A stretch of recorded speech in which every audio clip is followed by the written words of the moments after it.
Welcome to Influential Entrepreneurs, bringing you interviews with elite business leaders and experts, sharing tips and strategies for elevating your business to the next level. Here's your host, Mike Saunders. Well, hello and welcome to this episode of Influential Entrepreneurs. This is Mike Saunders, the Authority Positioning Coach. Today we have with us Rick Denley, who is the founder of Peak Performance Leadership. Rick, welcome to the program. Mike, thanks for having me on today. Hey, you're welcome. I'm looking forward to learning about what you do and what your firm does to work with your clients. But first, give us a little bit of background on yourself and then what led you to form your consulting firm, Peak Performance Leadership. Well, thank you. No, I appreciate that. You know, I spent 3 decades in the corporate world leading multinational organizations, both in the sales and marketing areas, and always loved to be frontline selling and leading and coaching other people. Then there came a time where I decided that I could influence and help small to medium-sized organizations and many more individuals if I went out on my own. And that's what I did a few years ago to form Peak Performance Leadership, and now really enjoy working with different entrepreneurs and people that are looking to punch through their growth ceilings. Yeah, you know, I love your what I call an expert title, Transformational Growth Expert. So that's not only focused on leadership, that is growth. And not just growth, incremental, it's transformational. So talk a little bit about how you approach growth and from a transformational aspect. Right, thank you. Well, you know what, there's no good in going small, as far as I'm concerned, Mike. If we're going to change something, let's change it big and go big. And that's what we like to do. And that's why it's transformational. It's not incremental type of growth that we're looking for here. And as you mentioned, it does go, it's also from an individual aspect and an organizational aspect. Some people might know me from my speaking engagements and being on stage representing Reinvent Yourself, a book that I published a little while ago that went bestseller. And a lot of people enjoy that program because it teaches them the skill set, knowledge, and tools to really reinvent themselves into something else. Now, organizations can do the same. And especially now, given our challenging situations, that's what I'm helping individuals and organizations do, which is transformational growth in a large way. You know, I'm pleased that you use the word challenging situation, because no matter what time that we're in, you know, currently we're in COVID challenging times, but this is nothing unique. Right. And I'm confident that you would agree with this. Back in the day, there were all kinds of other challenging situations. There was the economic crisis of 2007. There was 9/11 that had impact on personal, professional, financial, you know, emotional. I mean, it has all of these things. And then when we quote unquote get through this challenging situation, there's going to be another one. There's going to be a period of time where we're thinking, hey, everything's great, but something will come up. So talk a little bit about how you advise your clients to deal with and work through these challenging times. Mm-hmm. Yeah, that's a great point. Thank you. And you're right. It's ongoing. Even if we think that, wow, it's never been this way before, but it has. And when I take to stage and I get the opportunity to be in front of a large group of people, I ask them to give some thought to which of these they're in right now. And inevitably, everybody is in one of these 3 things. They're either cleaning up a mess, on some sort of movement, or creating a mission. And through all that, we need to change. And this is the interesting part about it, Mike, is that change is always there. Change is the one thing, as we know, that's always in front of us and going to happen throughout our lives. It's not as if we say, well, that's it now, nothing else will change. Well, sure it will. It'll change in our personal lives, our careers, our businesses, everywhere. And as I've taught my sons, I've got 2 boys that are in their 20s now, and I love to share with them, as I call them, dadisms, you know, and you get the roll of the eyes and, oh, here comes another dadism. But I teach with them, and one of the things that they remember. You're right. And they start to now, you start to hear it back. And I taught them one thing. I said, change is always coming. Now, there's 2 types of change, isn't there?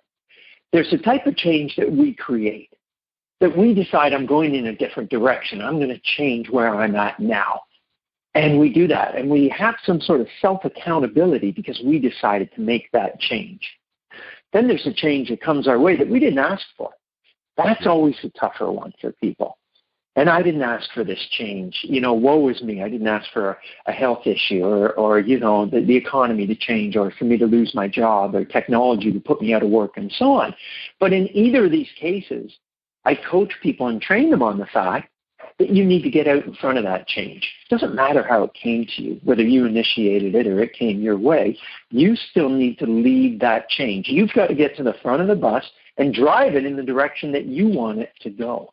And that's a big learning for a lot of people. And once they get over that first hurdle. Types of changes, I would say that there's two ways you respond to changes. You could either react to it or do it the right way, which is respond to it, which is that proactive, this is in front of me, what should I do? Let's respond, not react. Right. That's wonderful. And you're right. You're absolutely right. In the book, we talk about that as well, because that's an emotional intelligence growth. Yeah. And we can grow our emotional intelligence and learning not to react, but to respond. And how do we respond? Well, there's several things that we do. First off, identify what it is. What is the change coming our way? And what do we want it to be like at the end? And then how do we harness that energy in change? Because there is energy in change. We want it to be positive energy in our direction. Then we dig down deep and we figure out, well, what's the reason for the change? And then how are we going to communicate that to others? Whether it be in an organization, as we are today, where you have to get everybody on board to understand we're changing how we do things, especially the area that I specialize in, which is selling. The way that people sell now and address buyers has changed tremendously. And we need to be very savvy at virtual tools, skills, and knowledge. So that's the business side of it as well. But it's very interesting like how much they morph together, whether it's a personal change, a business change. The process to getting to where you want to be is the same. And I say process, and it's funny because not a lot of people know, but I'm actually a recovering engineer. So I started my career as an engineer for years on end. So I've got that process mindset behind me as well, which is why I like to help organizations and people too, because there is a winning, repeatable process to change and reinvention. Just like there should be in organizations a repeatable winning process for selling. And a lot of times it's the entrepreneur that has it in their head that they need to get it out to others and share. That's why they were successful in the start. And that's what we help companies do. You mentioned in that last piece so many nuggets, and I want to tie it into what I researched, your recent blog post, change how you get there, not your destination. So change is inevitable, right, and we need to respond, not react to it, but that destination, that goal, that begin with the end in mind concept, the destination, that is your true north. Keep that there, but we might need to pivot. We might need to change, adjust, adapt, or whatever you want to think of it as. But it's just who you become in that journey, but it might change a path here, path there, but you need to have that true north set. So speak a little bit about that as we wrap up too. Yeah, that's wonderful. What a great point, Mike. You've got an end game in mind. You've got a goal in mind. You want to keep that goal, as you mentioned. You don't want to change that. But how you get there is going to be different than you anticipate. We always anticipate a fairly smooth road to getting to where we want to be, and we know that's rarely the case. So our ability to accept the change and adapt to it and embrace it and lead it and find alternative routes to getting to our end goal says a lot about the people that we are, and that's in building a lot of the characteristics that we need going forward. It's part of that emotional intelligence that we can work on and become more patient, become more focused, become more driven. These are all things that we talk about improving on so that we can get to the end goal, whatever that might be. And the journey, in fact, I don't like to call it a journey too often. I like to call it a voyage. A journey to me almost sounds like, God, I'm going to put a backpack on and go through the desert and the heat and things like that. And it's way too much work. Let's call it a voyage. A voyage to me is a trip. I'm getting on a boat and I'm going to some great destinations and things like that. Okay, realize that to do that, there might be some challenges in that, right? If we're on a voyage, hey, one night the seas might not be too friendly and we might get seasick for a period of time. But that's all part of the voyage. And we know that we will still get to our destination if we stay focused. I love that just shift.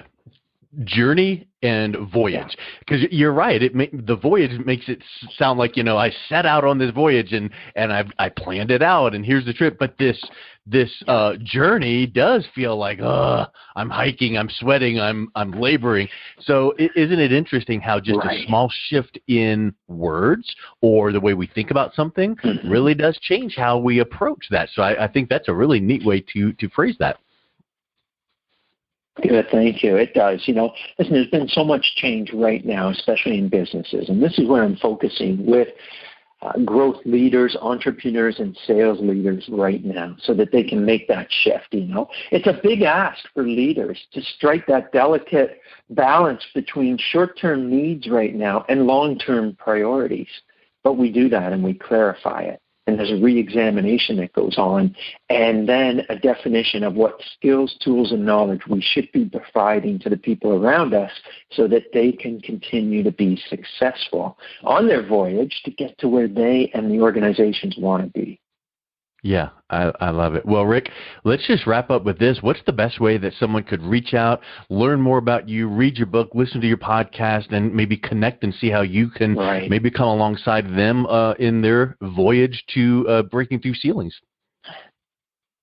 Thank you. I'd love that. I'd love to work with people and organizations and entrepreneurs. They can reach me at www.rickdenley.com, RICKDENLEY. And on there, you'll find a lot of, as you mentioned, the podcasts that I've done. The information is there as well in regards to our programs. And they can even grab a copy of the book, Reinvent Yourself, and start their journey and voyage right there. Yes. Awesome. Well, Rick, thank you so much for coming on. It was really fun talking with you. I love your energy, love your approach to things, and I really appreciate your time. Great. Thank you for having me on, and your listeners as well. It's been a pleasure. You've been listening to Influential Entrepreneurs with Mike Saunders. To learn more about the resources mentioned on today's show or listen to past episodes, visit www.influentialentrepreneurssradio.com.